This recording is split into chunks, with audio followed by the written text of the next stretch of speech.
저희들이 예수님 이렇게 믿고 난 후에 저희들이 느끼면서 그런 가운데 저희들이 하나님 앞에 감사하는 것 한 가지가 있는데, 그것은 하나님이 나를 많은 사람 가운데서 선택을 하시고 지명을 하시고 그리고 불러주셨구나.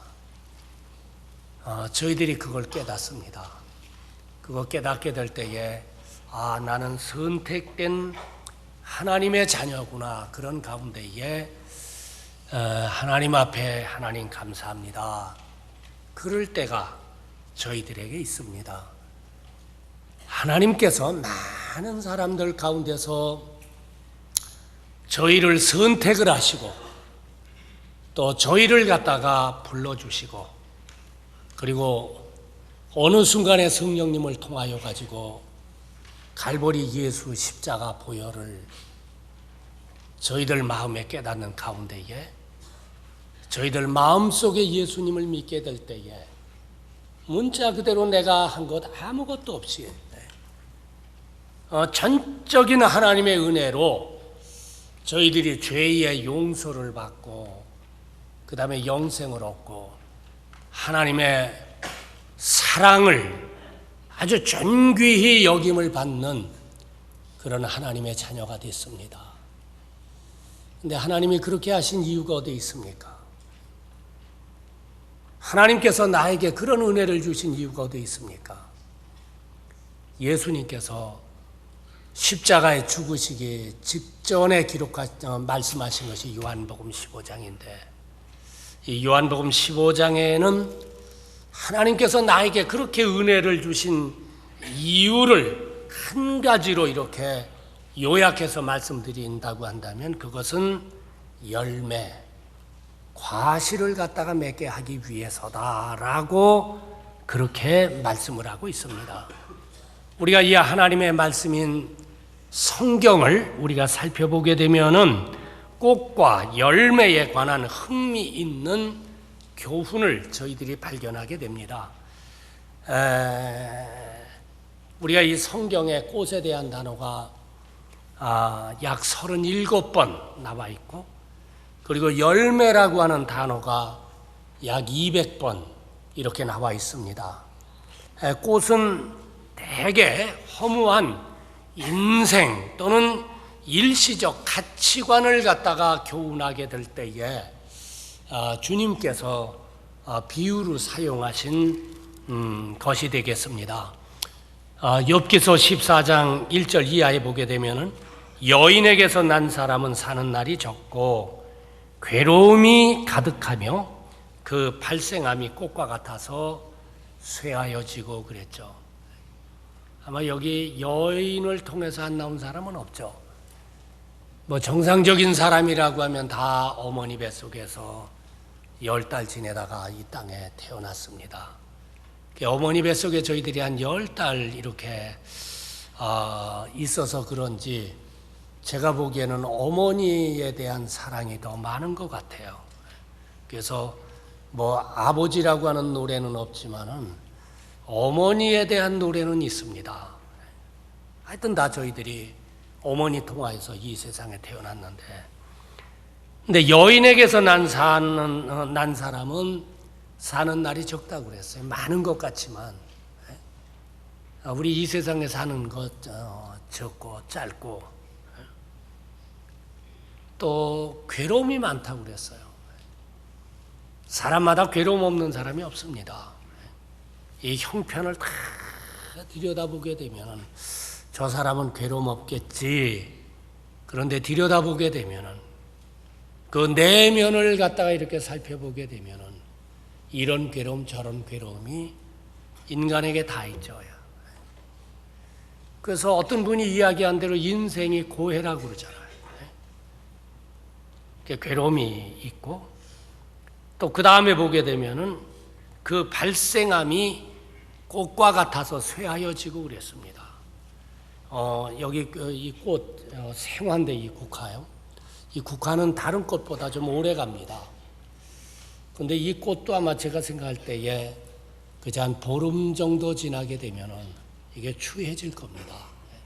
다음 주 되게 되면은 이것도 이렇게 뭐 쇠하여지고, 그 다음 주 또 지나게 되면은 뭐 한 잎, 두 잎 떨어지고, 그 다음에 여기다 갖다 놓으라고 해도 안 놓겠지. 지금은 저희들의 시선을 끌면서 참 아름답다 그러지만 며칠 지나고 나면은 시선 끌지 않고 쇠하여지죠. 우리 인생이 그렇다고 하는 말입니다. 그래서 인생 무상함을 갖다가 가르치는 말씀이죠. 시편 103편 15절에도 인생은 그 날이 풀과 같으며 그 영화가 들의 꽃과 같도다. 들의 꽃이 한때는 참 아름답고 참 뭐 이렇게 귀하게 보이지만은 뭐 얼마 있다가 이제 다 쇠하여지는 것처럼, 제가 저희 교회에서 오랫동안 이렇게 목회하면서 보게 되면은 한때는 괜찮은 자리에 있었는데, 근데 그게 영원하지 않잖아요. 영원하지 않잖아요.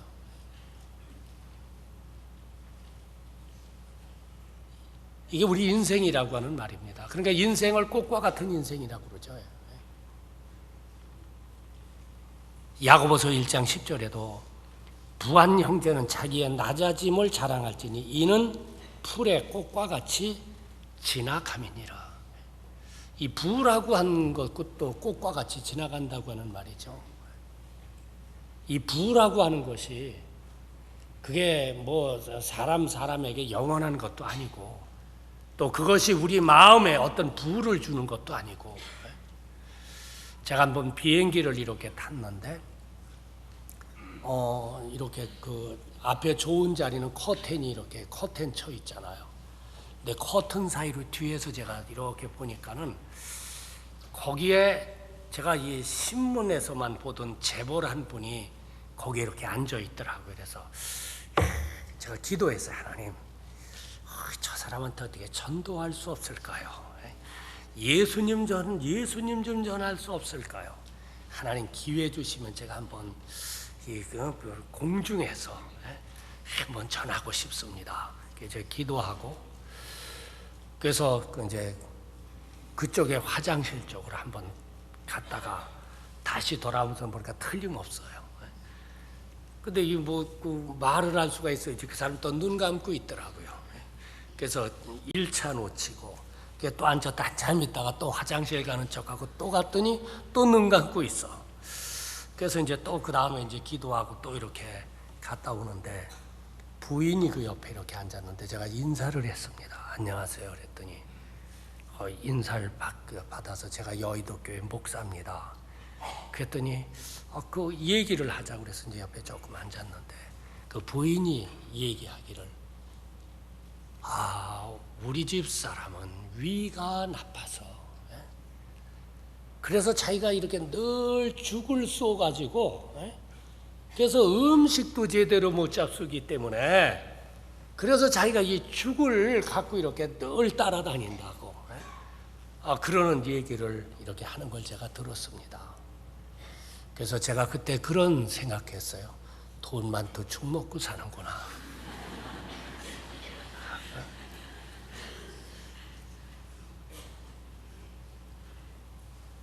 부도 그런 겁니다.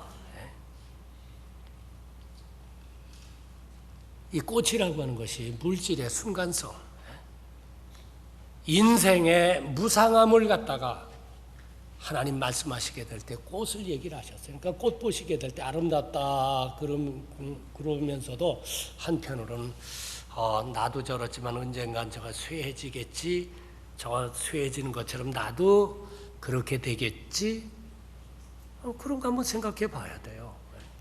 그러게 되면 우리가 은혜를 받습니다. 반면에 열매는 영원한 가치 있는 것을 설명할 때에 하나님께서 대개 비유로 말씀을 하셨습니다.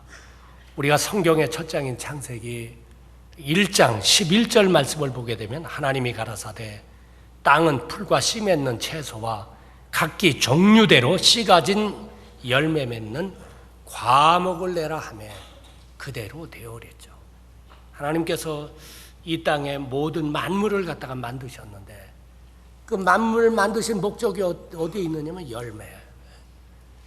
하나님께서 사람도 하나님의 형상대로 창조를 하셨는데 그 창조하신 이유 가운데 하나는 생육하고 번성하는 거. 열매를 갖게 하기 위해서 하나님께서 만드셨다고 하는 말씀인 것입니다. 성경에 복 있는 사람이 어떤 사람이 복 있는 사람이냐면은 시편 1편 3절 말씀을 보게 되면은 저는 시냇가에 심은 나무가 시절을 쫓아 과실을 맺으며 그랬습니다. 그러니까 열매 맺는 사람이 복 있는 사람이라고 하는 말이죠. 시절을 쫓아서 때를 따라서 열매를 맺는 사람이 복 있는 사람이다. 뭐 젊을 땐 젊음의 열매를 맺어야 되고 중년이 되면 중년의 열매를 맺어야 되고 연세가 있는 사람은 연세 있는 대로의 열매를 맺으면서 사는 사람이 하나님 복 있는 사람이라고 말씀하셨습니다. 골로새서 1장 10절에도 보게 되면 주께 합당히 행하여 범사에 기쁘시게 하고 모든 선한 일에 열매를 맺게 하시며 또 모든 선한 일에 저희가 하는 모든 선한 일, 우리가 주님의 일도 이게 선한 일인데 우리가 어떤 일을 하게 될 때 열매를 맺으라고 하는 말입니다. 그게 하나님 기뻐하신다고 말을 했어요. 어떤 분은 참 말로는 뭐 많이 하는데요, 그 인생을 이렇게 살펴보게 되면 열매가 없습니다. 근데 오늘 주님께서 모든 선한 일에 열매를 맺어라. 잠언 11장 30절 말씀에도 의인의 열매는 생명나무라 지혜로운 사람은 사람을 얻느니라. 여러분, 지혜로운 그리스도인, 여러분 정말 신령한 그리스도인은 이 사람을 갖다 열매로 얻는다고 하는 말이죠. 제가 이렇게 장례식에 어떤 때 이렇게 갈 때가 있습니다. 장례식에 갈 때 어떤 집은 사람이 바글바글합니다. 그런데 어떤 집은 전혀 사람이 없어요. 어떤 데는 저 혼자 찬송을 불러야 할 정도로 사람이 없습니다. 그때는 제가 우리 부목사님 보고 그렇게 얘기를 합니다. 야, 그 상주에게 물어봐라. 내일 발인 예배를 하고 하관 예배를 하게 될 때에 관들 사람이 있는지 그걸 좀 알아봐라. 관들 사람이 없다고 한다면 우리 교육자를 제가 데리고 가야잖아요. 제가 그때마다 그런 생각을 합니다. 야, 인생을 어떻게 살았길래 주변에 이렇게 사람이 없나. 우리 교회 안에서도 보게 되면요, 어떤 집은 사람이 많은데 어떤 집은 사람이 적어. 왜냐하면 지혜로운 삶을 살지 못해서 그런 겁니다. 여러분, 지혜로운 삶을 사는 사람들은 사람을 얻는다고 했어요. 열매가 있다고 하는 말씀인 것입니다. 꽃은 아름답고 화려하지만은 우리가 명심해야 하는데 그리스도인이 구하는 삶이 그것은 꽃이 아니고 열매라고 하는 것을 하나님의 말씀인 성경은 저희에게 말씀하고 있습니다. 그런데 오늘 많은 그리스도인들 가운데에 영원한 가치 있는 열매를 갖다가 구하는 삶을 사는 것이 아니라 일시적인 어떤 영화, 이 꽃과 같은 삶을 살려고 하는 사람이 많다고 하는 사실입니다. 아마 오늘 이 시대에 사람들의 가치관이 아마 그렇지 않나 그렇게 생각을 합니다. 대개 꽃을 구하죠. 꽃과 같은 삶을 갖다 구하죠. 그런데 오늘 본문 말씀은 하나님께서 저희를 갖다가 선택을 하시고 불러주시고 하나님께서 은혜를 주신 이유를 이렇게 말씀하고 있습니다. 16절 말씀을 보게 되면은 내가 너희를 택한 것이 아니요 내가 너희를 택하여 세웠나니 이는 너희로 가서 과실을 맺게 하고 또 너희 과실에 항상 있게 하여 그랬습니다. 그러니까 하나님이 날 선택하신 목적이 어디에 있느냐면은 과실, 한 번만 열리는 것이 아니라 항상 있게 하기 위해서. 그렇다면은 오늘 이 본문 말씀에 과실에 대해서 말씀하고 있는데, 열매에 대해서 말씀하고 있는데 무엇을 갖다 뜻합니까? 하나님의 말씀인 성경이 열매를 말씀하시게 될 때는 두 가지를 대개 말씀하고 있습니다. 첫 번째는 예수님의 성품과 인격을 담는 성령의 열매를 갖다가 뜻한다고 하는 말씀인 것입니다. 저희들이 너무나도 잘 알고 있는 갈라디아서 5장 22절 말씀을 보게 되면은 이렇게 말씀하고 있습니다. 오직 성령의 열매는 사랑과 희락과 화평과 오래 참음과 자비와 양성과 충성과 온유와 절제니 이 같은 것을 금지할 법이 없느니라. 이 말씀 쉽게 풀어서 말씀드리면요, 저희들이 어느 날 내가 죄인이구나. 그리스도인이 되는 것은 여기서부터 시작되는 겁니다. 나는 괜찮은 사람이다. 나는 깨끗한 사람이다. 그런 것이 아니라 어느 날 내가 형편없는 죄인이구나. 내 본성적으로, 내 본질적으로 내 심령을 갖다 살펴보게 될 때에 내가 죄인이구나. 이 죄의 문제를 갖다가 해결하려고 하지만 그것도 내 힘으로는 좀 해결할 수 없구나. 이 죄의 문제를 내가 어떻게 해결할 수 없구나. 그거 깨닫고 그러는데 예수님께서 내 죄 문제를 해결해 주시기 위해서 이 세상에 오셔서 십자가에 내 죄 때문에 죽으셨다고 하는 사실을 내가 정말 깨닫고 제가 예수님 믿겠습니다. 내가 예수님을 지금 믿습니다. 여러분, 그렇게 여러분이 결심을 하고 고백을 하고 입으로 시인을 하게 되면은 그 순간에 하나님의 영 또는 예수님의 영, 우리가 성령님이라고 말을 해요. 그 성령님이 그 순간에 우리 인간 형성이 육이라고 하는 것이 있고 혼이라고 하는 것이 있고 영이라고 하는 것이 있다고 말씀을 드렸습니다. 근데 그 순간에 예수님의 영 성령님이 내 영 가운데 들어오십니다. 내 영 가운데 들어오신 성령님께서 어떤 일을 내 안에서 하시느냐 하면은, 하나는 저희가 하나님의 말씀을 이렇게 볼 때에, 하나님의 음성을 듣게 될 때에 그게 이해가 가도록 깨달아지는, 이걸 갖다 우리가 계시라고 말을 하는데, 이 깨닫게 하는 일을 하십니다. 그러니까 믿지 않는 사람들은요, 성령님 계시지 않는 사람들은 성경을 보더라도 이게 무슨 말인가 하고 이해가 잘 가지 않습니다. 근데 성령님이 우리 안에 와 계시면은 이분이 우리에게 깨닫게 하세요. 오늘 아침도 우리가 경건 말씀 누가복음 6장 아마 27절 이하인가 여러분들 다 보셨겠죠. 거기 복 받는 생활, 예수님이 축복된 생활이 어떤 것인지를 갖다가 오늘 거기 말씀하셨습니다. 거기 마지막에 이렇게 36절인가 거기 보게 되면은 예수님이 뭐라고 얘기를 하셨느냐면 주라 그랬어요. 너 줘라. 너 주면 내가 너한테 줄 터인데, 내가 너한테 어떻게 주느냐 하면은 내가 흔들어 가지고 흔드는 거 말이에요.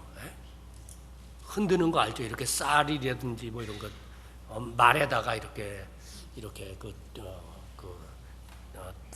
담아서 줄 때에, 요즘은 그런 거 없지만 쌀 장사가 그렇게 할 때에 턱턱 이렇게 참으면 더 들어갑니다. 흔들면 말이에요. 근데 하나님께서 흔들어서 너한테 넘치도록 준다. 이 말씀 볼 때 믿어지지 않는 사람이 참 많을 겁니다. 전도서 11장에 보면 너 양식을 물 위에 던져라. 그리하면 몇 날이 못 되어 거두리라. 물 위에다 양식 던지는 건 남에게 주라고 하는 말이거든요. 줄 아는 인생이 되라고 하는 말이거든요. 그게 믿지 않는 사람들은요, 그게 이해가 안 갑니다. 그러니까 주는 것에 대해서 이렇게 인색하죠. 근데 성령님이 이 안에 계시면요, 그게 이해가 가는 거예요. 그게 이해가 가는 거, 아, 그렇구나. 깨달아지는 거예요. 그리고 성령님이 감동을 해서 그런 삶을 살게 하세요. 우리 마음을 갖다 변화시키고, 감동도 주고, 교훈도 주고. 성령님이 우리 안에서 그런 일을 하시죠. 그러니까 오늘 여기 갈라디아서 5장 22절은 예수님을 마음에 정말 받아들이면은 성령님 와 계시는데, 성령님이 와 계신 사람은 이 성령님의 역사로 말미암아 우리의 성품이 변화를 받고 그런 가운데 우리 인격적으로 열리는 열매가 있는데, 이게 예수님의 성품이거든요. 예수님의 인격이거든요. 어떤 열매가 열리느냐면 사랑과 그랬어요. 이 사랑이 억지로 안 되는 겁니다. 근데 사랑의 성품을 갖게 되고 사랑의 인격을 갖게 되고, 또 그 다음에 보면 희락은 기쁨이거든요. 여러분들 기뻐하면서 삽니까? 기쁨이 있습니까? 네, 우리 마음속에 기쁨이 생기는 거예요. 화평, 이 피스메이커를 말하거든요. 인간관계가 인간관계에 평화를 만드는 거. 오래 참음. 얼마나 덜 참으세요? 화날 때 참으세요? 고난을 당하고 어려움을 당하게 될 때 하나님의 때까지 참습니까? 기도하고 난 후에 기다립니까? 이거 성품 문제예요. 이거 인격 문제예요. 이거 다 설명드릴 수 없지만 이런 열매가 열린다고 하는 말입니다.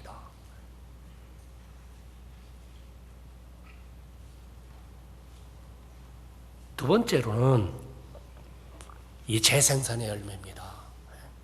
쉽게 말씀드리면 선교적인, 전도적인 영혼의 열매가 열린다고 하는 말씀인 것입니다. 부모된 사람들이 자녀를 낳고 키워서 결혼을 시킵니다. 그런데 이게 재생산이 없습니다. 그러니까 할머니, 할아버지 된 사람이 이 아들, 딸 결혼 시켰는데 이 아기가 1년이 지나고 2년이 지났는데도 아기를 안 낳는 거예요. 우리 교회도 좀 그런 가정들이 있어서 제가 새벽에 나와서 기도할 때에 하나님, 아무개 집사님 내 아들 내누리, 하나님 태의 문을 좀 열어주셔서 하나님 아기를 주옵소서.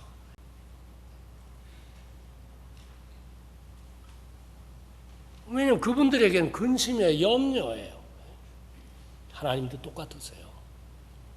내가 예수 믿고 하나님의 자녀가 된 후에 하나님께서 날 통해서 영적인 후손들이 나오길 원하죠. 지난 여름에 제가 어떤 분 만나서 식사를 하는데 이렇게 몇 명 데리고 나왔어요. 얘는 목사님, 제가 2003년도에 제가 하나님 앞에 인도한 사람이고, 이 사람은 2004년도, 이 사람은 2006년도, 제가 낳은 제 새끼들입니다. 제가 그 얘기 들으면서 난 새끼가 몇 명 낳나? 제가 도전이 됐어요.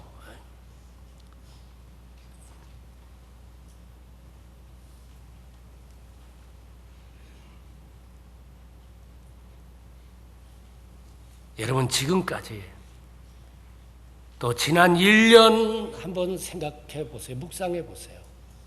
몇 사람 이렇게 낳았어요? 영적인 자녀를 가졌습니까? 이거 지금 예수님 얘기하시는 거예요. 그렇다면 우리가 어떻게 열매를 맺을 수 있느냐? 첫째는 4절 말씀을 보게 되면은 이렇게 말씀하셨습니다. 본문 4절 말씀을 보게 되면은 내 안에 거하라, 나도 너희 안에 거하리라. 가지가 포도나무에 붙어 있지 아니하면 절로 과실을 맺을 수 없음 같이, 이게 포도나무라고 한다면 이게 다 가지에 꽃이 폈는데 이 포도나무가 가지가 포도나무에만 붙어 있으면 절로 열매 맺는다는 말입니다. 이게 뭘 갖다 의미하는 말씀입니까? 고린도전서 15장 23절 말씀을 보면은 저희가 조금 이해할 수 있는데, 거기 23절에 보게 되면 그러나 각각 자기 차례대로 되리니 먼저는 첫 열림인 그리스도요 다음에는 그리스도 강림하실 때에 그에게 붙은 자요. 예수님 부활하시게 될 때에, 예수님 재림하시게 될 때에 이 부활 순서를 갖다 얘기를 했는데, 예수님 재림하게 될 때 그의 강림, 예수님 재림합니다. 예수님 다시 오십니다. 근데 예수님 오시게 될 때에 그에게 붙은 사람, 원어상으로 보게 되면 그에게 속한 사람, 그에게 속한 사람은 그때 부활한다고 하는 말이죠. 이게 뭘 갖다 의미하는 말씀이냐면, 박 집사님, 자녀들이 누구 호적에 올라가 있어요? 에? 왜요?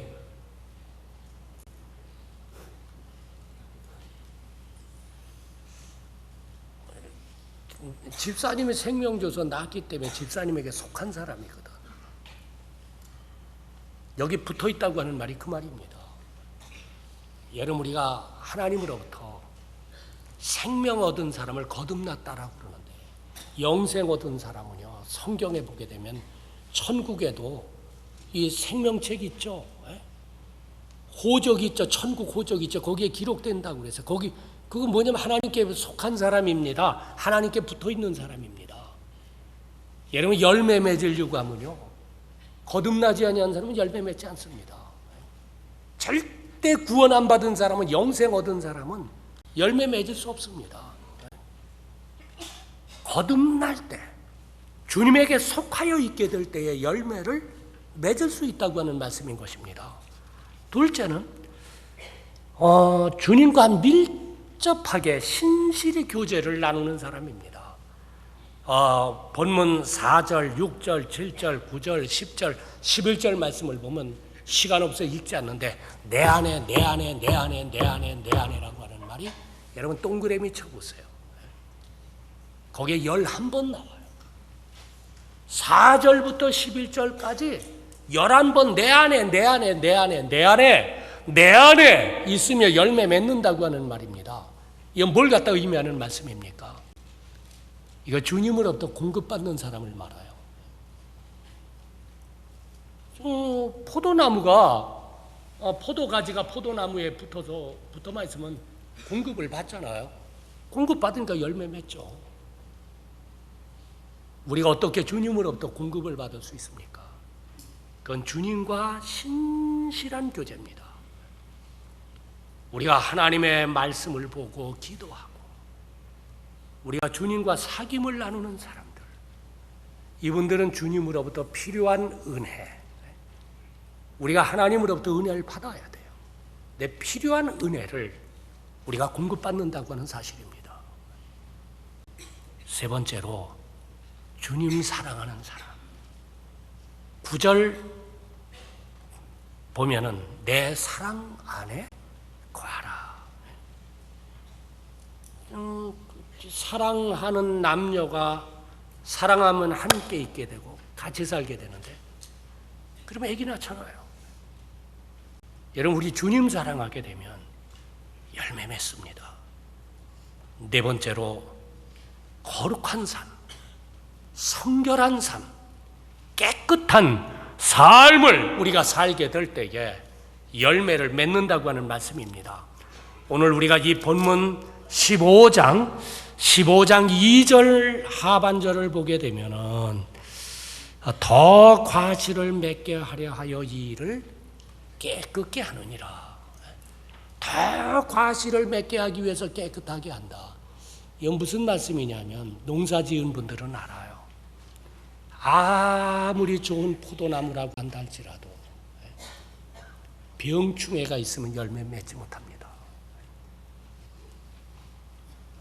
쌀은 이렇게 정미소에서 이렇게 포장하기 전에 포장을 한 후에 대개 쌀이라고 부르고 그 전에는 벼라고 그러죠.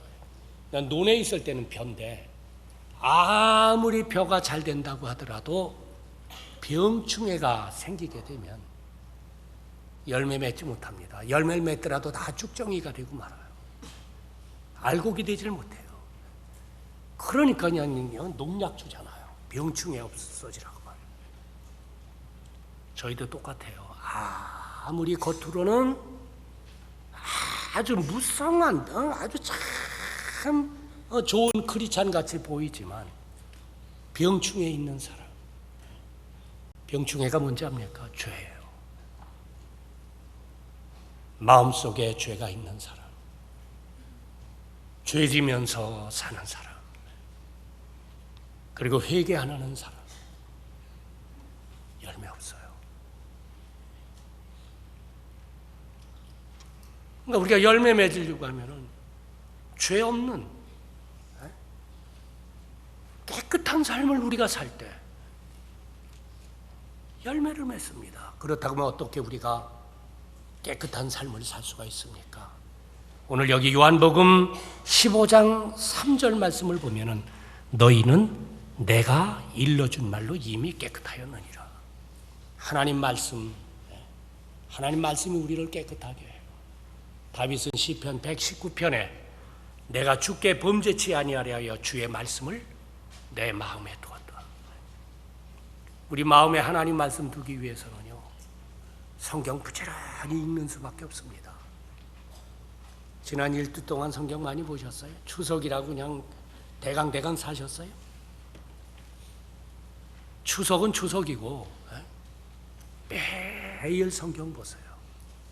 아침에도 성경 보고 시간이 있을 때 성경 보고 잠자기 전에도 성경 보고 하나님 말씀 가까이 하게 되면요, 우리 안에 계신 성령님이 깨닫게 해주시고 감동해 주시고 교훈을 해주시고 책망을 해주시고 그런 가운데 그 말씀이 내 마음속에 담겨지게 되고 그렇게 되면 나도 모르는 사이에 거룩한 삶 살아요. 깨끗한 삶 살아요. 결론으로 8절 말씀을 봅니다. 너희가 과실을 많이 맺으면 내 아버지께서 영광을 받으실 것이요 너희가 내 제자가 되리라. 여러분, 과실을 많이 맺으면 그게 하나님께 영광되고, 두 번째 여러분에게 축복이 있는데 이건 굉장히 영광스러운 축복인데, 여러분 제자가 된다고 그랬어요. 제자의 발열.